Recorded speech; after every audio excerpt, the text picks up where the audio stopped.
Welcome back to No More Cavities. We are discussing traumatic injuries, chapter number 13 from Pediatric Dentistry. We are following the book Wellberry. So previously we discussed vital therapy for a complicated type of the fractures. Now we will be discussing the non-vital pulp therapy. Non-vital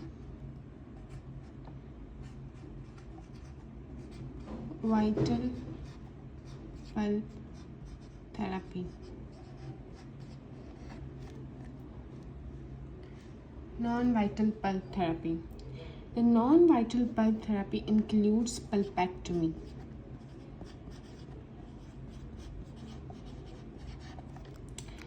When we do pulpectomy is performed when the tooth is completely dead. But it is immature.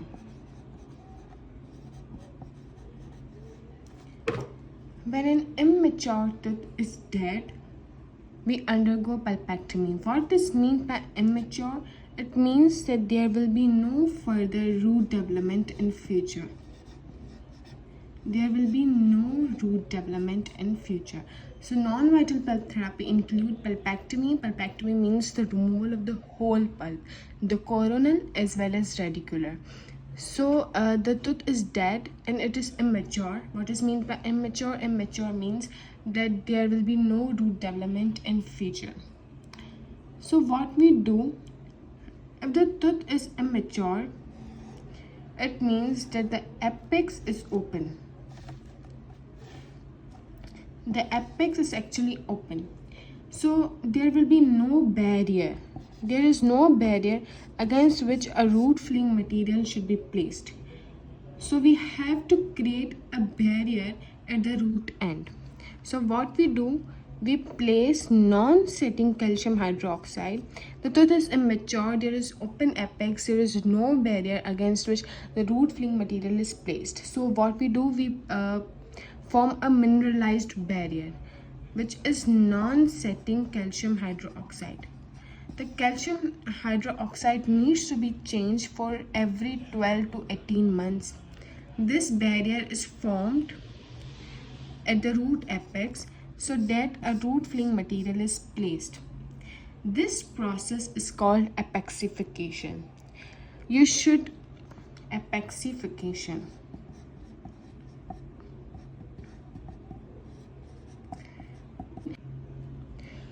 You have to differentiate the apexification with apexogenesis. What was apexogenesis? It was when the tooth is mature and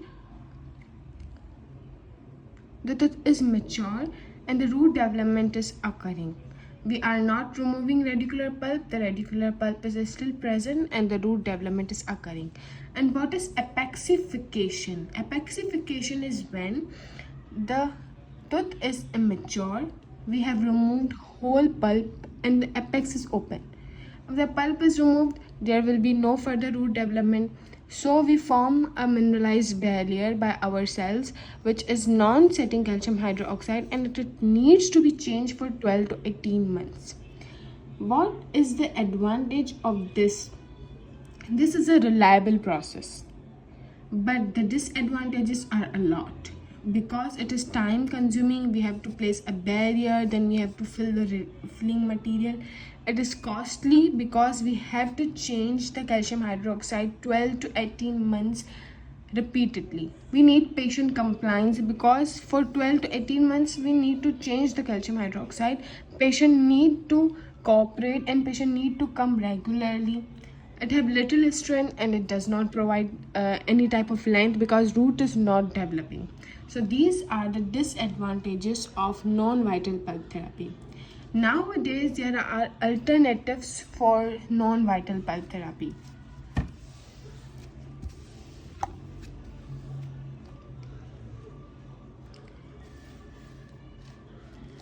There are two alternatives basically. Alternatives of non-vital pulp therapy. The first is root end closure with MTA.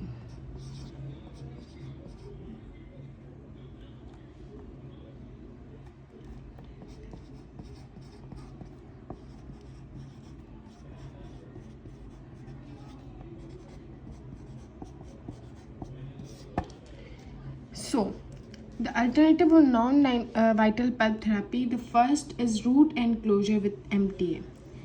MTA is basically a hydraulic cement. A hydraulic cement. What is mean by hydraulic cement? It means that it sets in presence of moisture. It is hydraulic cement. It is antimicrobial. It is biocompatible.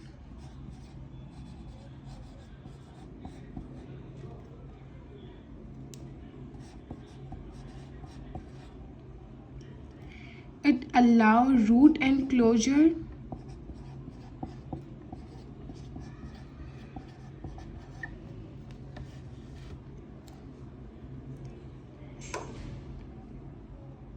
It allows root end closure plus obturation in a single visit. So, it is antimicrobial, it is biocompatible, it allows root end closure and obturation in single visit. It is less it requires less compliance. The compliance required is less, but it is expensive. It is expensive, but the advantages is that calcium hydroxide, which we were changing for 12 to 18 months, in comparison of calcium hydroxide, it is cost effective. Otherwise, MTA is expensive. So, the first alternative of non-vital pulp therapy is root end closure with MTA. Okay, so MTA is hydraulic cement, it is antimicrobial, it is biocompatible, it allows root end closure and obturation in a single visit, and it requires less compliance and it is expensive, but in comparison of calcium hydroxide, it is cost effective. So what is the procedure of MTA root end closure?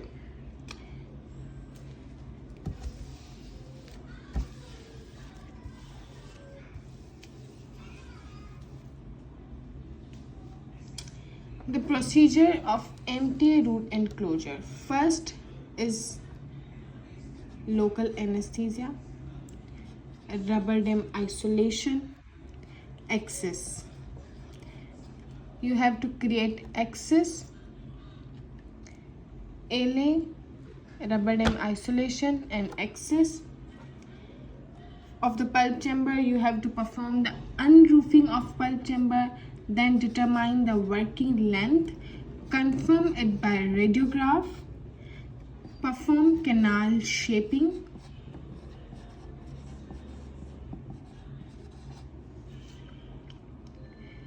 irrigate with NaOCl,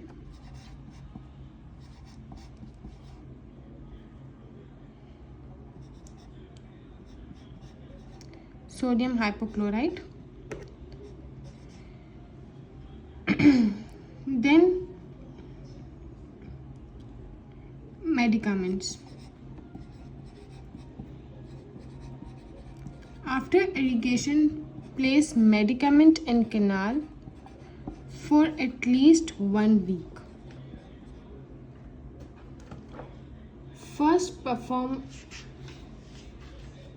First local anesthesia, then you have to isolate the tooth, then access, then working length, then canal shaping, then irrigation, then medicament. The medicament is non-setting calcium hydroxide for 1 week. Okay, then what you have to do, you have to close the access. Close the access with cotton wool. Close the access with cotton wool with hard cement, overlaid with hard cement.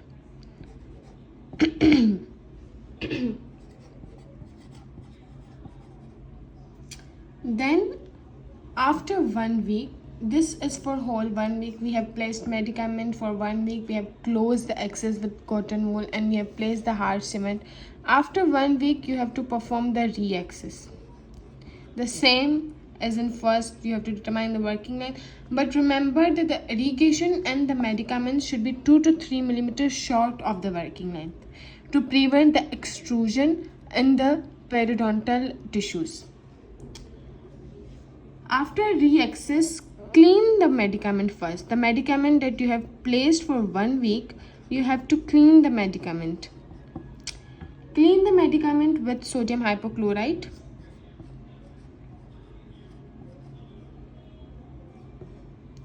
With sodium hypochlorite, you have to clean the medicament.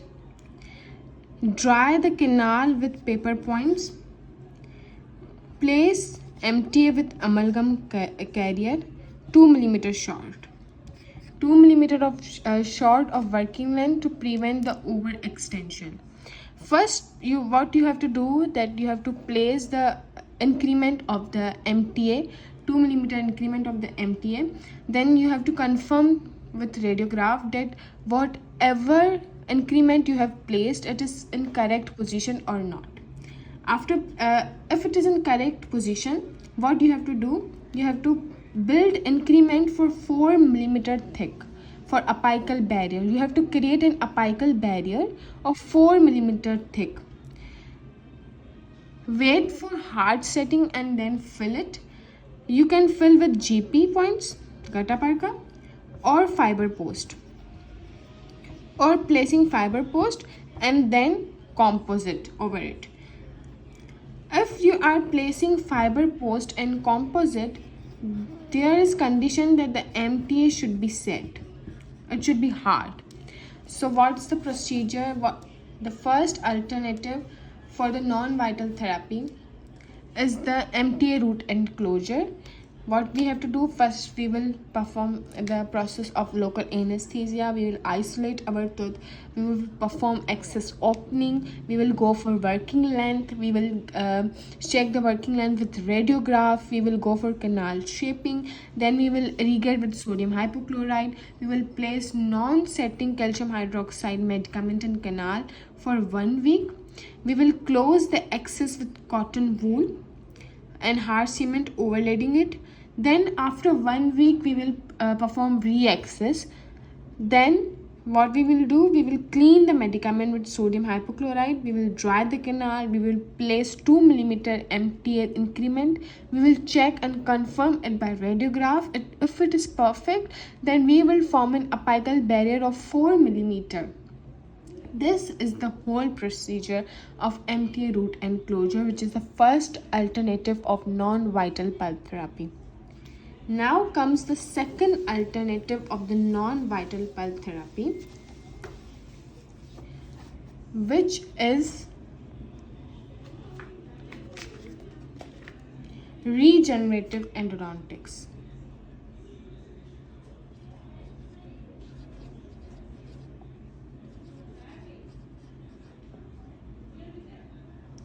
Regenerative endodontics. It means that the root development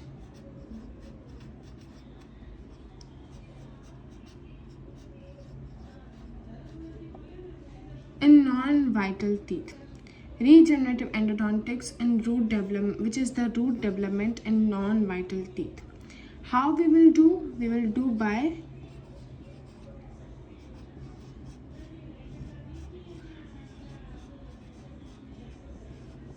repopulation of root canal with vital tissue. So regenerative endodontics means the root development in non-vital teeth by repopulation of the root canal with vital tissue. This is known as regeneration. You have to differentiate the regeneration with revascularization. What is revascularization? It is the reattachment of the blood supply. The repopulation of the root canal with tissue, vital tissue, it is regeneration. but the reattachment of the blood supply is revascularization. So how we repopulate our root canal? For example, this is our root with open apex, and surrounding there are stem cells. These stem cells are called stem cells of apical papilla.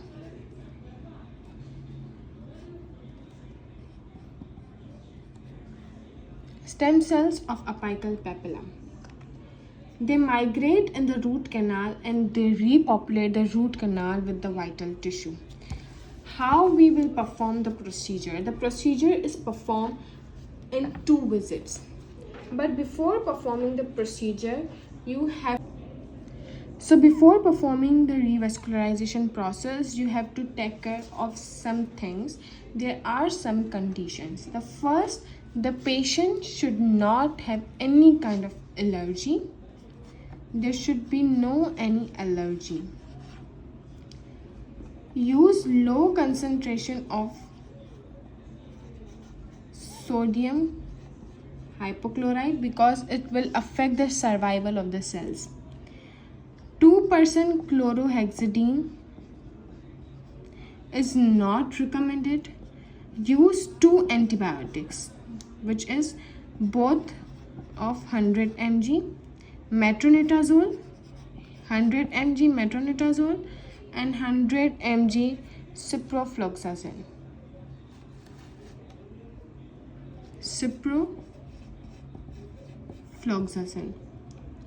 Then what you have to do, you have to use Portland cement. Portland cement is an alternative of MTA because MTA undergo discoloration, so we will use Portland cement. Then we placed Portland cement, we will place GIC,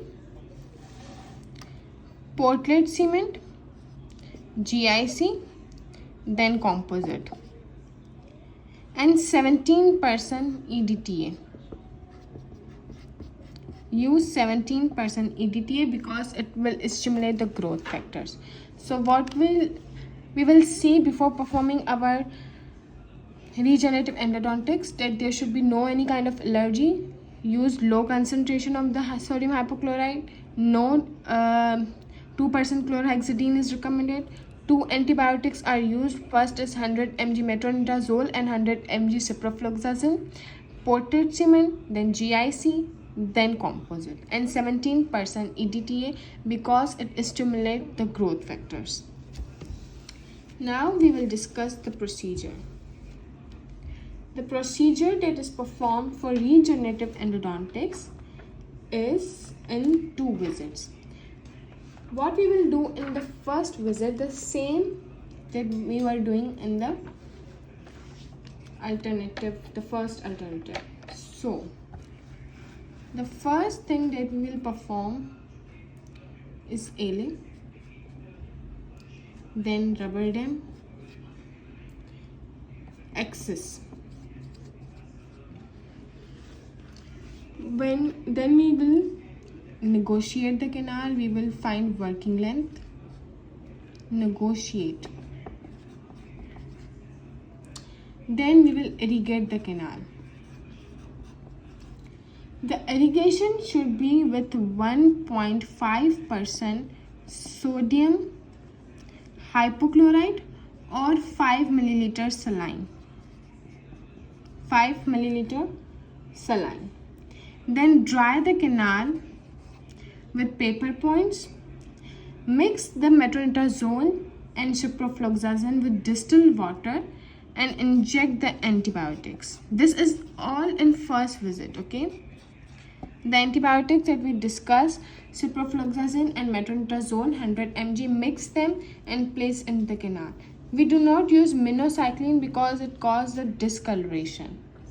And we are using Portland cement in spite of using MTA because it also causes discoloration. Now what we will do after placing the antibiotics, we will We dried, we irrigate, we negotiate, we placed all the antibiotics. We will place cotton pellet. This is our cotton. We will place the cotton pellet over the root canal orifice to seal the excess with GIC. This will all be performed in the first visit. Now we will discuss what we will do in second visit. When the patient will come, we will see that the infection is resolved or not. If the infection is not resolved, we will repeat all the process that we have performed in the first appointment. And if the infection is resolved, then in second appointment, you have to remember that the excess that we are forming in the regenerative endodontics will be with barbed brooches. In second visit, what we will do, we will give ALA but plain solution, means no vasoconstrictor. No vasoconstrictor such as 3% mepivacaine. We will isolate the tooth. We will perform excess with barbed brooches, remember that. We will flush the whole antibiotics. The antibiotics that we placed in our first appointment, we will flush the antibiotics with normal saline.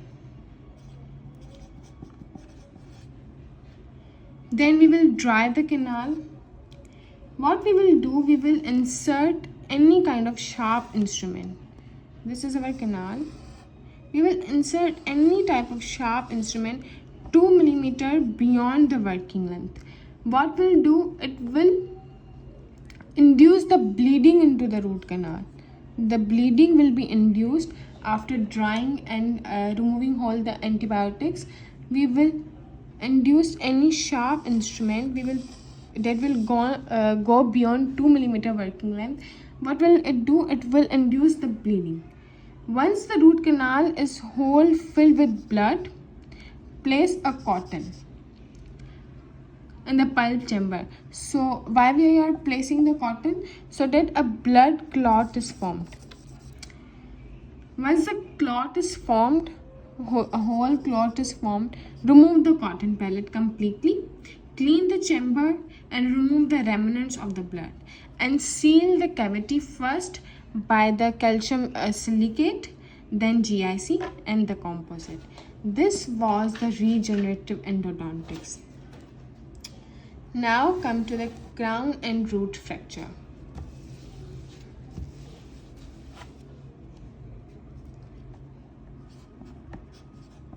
We all know that the crown and root fracture is divided into complicated and uncomplicated.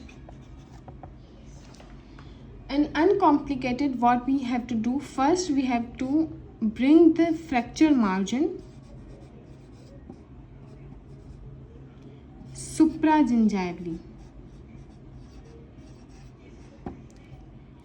How we will bring the margin supragingivally? By two procedures. First is by gingivoplasty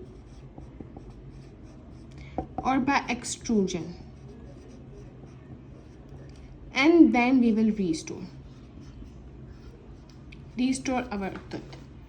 So the crown root fracture is, we know that it is complicated and uncomplicated. In uncomplicated, we will bring the fracture margin first supragingivally by gingivoplasty or extrusion, and then we will restore. And in complicated, this will be same procedure along with endodontics, either the vital pulp therapy, either non-vital pulp therapy. Same procedure along with endodontics, vital pulp therapy or non-vital pulp therapy. This was all about the non-vital pulp therapy and the alternatives to the non-vital pulp therapy. Thanks for watching.